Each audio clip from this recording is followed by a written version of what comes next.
एक 2 मिनिटं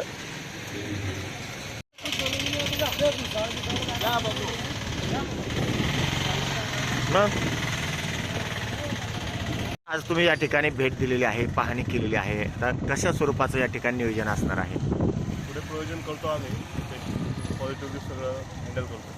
बघतो शक्यतो लवकर काहीतरी प्रयत्न करून काहीतरी सुरू करण्याचा प्रयत्न करतो. तर या ठिकाणून मुलं सुद्धा शाळेचे येता जात आहेत, पाण्यामध्ये पडतात, चिखलामध्ये पडतात, तसंच त्यांना वर्गामध्ये जावं लागते.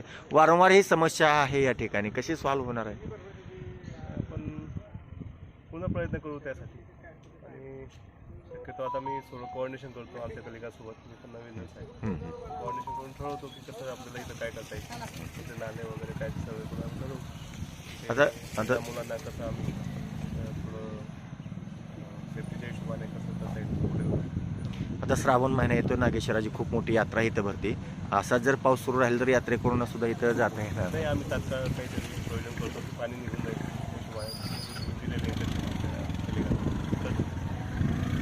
सर. तुमचं नाव आणि पद? Ketan Ashok More, deputy engineer. आणि साहेबांनी भेट दिलेली आहे. ही समस्या वारंवार या ठिकाणी निर्माण होती, कसे आता सॉल्व्ह होणार आहे, कसा मार्ग निघणार? समस्या जी होती ही कायमची आहे. सकाळी नागेश्वर तीर्थक्षेत्र महादेव मंदिर आहे, इथे भक्त भाविक येत असतात. आता श्रावण महिन्यामध्ये भक्त भाविकची संख्या मोठ्या पद्धतीत राहते. महात्मा गांधी विद्यालय एक असे मोठं विद्यालय आहे की तिथे आचेगाव, पिंपळगाव, गोळेगाव हिच्यापासून सर्व विद्यार्थी येत राहतात. शेतकरी बांधवांचा रस्ता आहे. ह्या रस्ता कायम स्वरूपी हीच अडचण आहे की इथे गड्डा आहे, त्या गड्ड्यामध्ये पाणी साचलेलं राहते आणि ते पाणी इथं निघत नाही.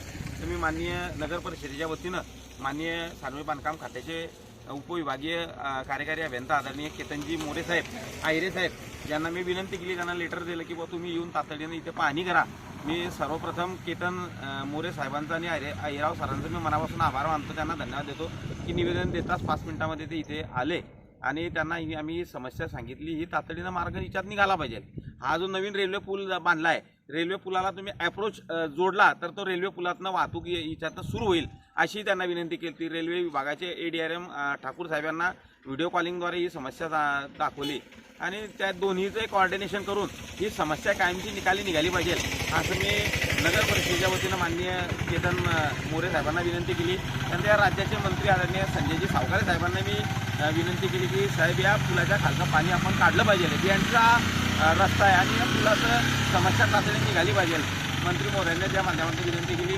आमचे सहकारी मित्र आदरणीय नितीनजी माळी, बबलू भाऊ माळी, नगरसेवक बंडाभाऊ पाटील, विरोधी पक्षनेतेचा नगरसेवक नानाभाऊ चौधरी, जनसेवक कुंदनजी माळी, राजू भाऊ गायकवाड, संजू माळी, इफ्तेखारजी मिर्जा हे सर्व आम्ही इथे या स्पॉटवर इथे आले आहे आणि ही समस्या हिच्यात दाखवली. आमचे सहकारी उपनगराध्यक्ष सौभाग्यवती अरुणाताई इंगळे याही इथे येऊन पाणी करून गेले, मिलिंद भाऊ मेढे पाणी करून गेले. म्हणजे ही समस्या सुटली पाहिजे. भक्तांची समस्या सुटली पाहिजे. पाण्यातून नाही चालतायत आणि या पाण्यामध्ये मोठमोठे सापसुद्धा सकाळी राहतात आणि म्हणजे सकाळची हा प्रॉब्लेम, संध्याकाळचा प्रॉब्लेम हा सॉल्व्ह झाला पाहिजे. याच्यासाठी आमचा सातत्यानं संघर्ष आहे, पाठपुरावा आहे, आंदोलन केले. त्या आंदोलनात हा पूल उभा राहिला. पण आता हा पूल वाहतुकीसाठी जर कधी पुला जर काही झाला तर मला असं वाटतं मोठ्या एसट्या वगैरे ते जातील. त्यासाठी मी रेल्वेच्या अधिकाऱ्यांना सुद्धा विनंती करतो, सार्वजनिक बांधकाम खात्याचे अधिकारी यांना सुद्धा विनंती करतो, आदरणीय सावकारे साहेब आपले मंत्री महोदय त्यांना विनंती करतो, खासदार रक्षाताई खडसे आहे मंत्री त्यांनाही विनंती करतो की आपण या काही लक्ष जर कधी टाकलं तरी समस्या कायमची त्या माध्यमातून सुटेल अशी या गावाचा लोकनियुक्त नगराध्यक्ष नात्याने या सर्वांना विनंती करतो. आपण आंदोलन तर नाही पण परंतु या विनंतीच्या माध्यमातून हे काम जनतेच्या आपण करण्याचा प्रयत्न हिच्यामध्ये सुरू केला. त्याला यश कुठेतरी भगवान महादेव या सर्वांना बुद्धी देईल आणि एक चांगल्या प्रकारचा मार्ग त्याच्यातून निघेल अशी आशा मी हिच्यामध्ये करतो आणि आपण तातडीनं मार्ग काढायचा आहे. त्याच्यामध्ये पाणी बघतो. यात्रेच्या आधी हे नीट होणार आहे का? श्रावण महिने पहिल्या सोमवारच्या आधी व्यवस्थित होईल असं वाटतं तुम्हाला? यात्रेच्या आधी 3 तारीख मला असं वाटतं 3 तारीख आहे का सोमवार, येणारा सोमवार जो आहे त्याच्या पहिले प्राथमिकता जे आहे ते तातडीनं करा अशा प्रकारची विनंती मी दोन्हींना इथे केली आहे. ते मी मार्ग काढत आहे. एवढी मोठी गर्दी राहते की इथे हजारोनं लोक दर्शनासाठी येत राहतात. भाविक पायी चालायला लागणार.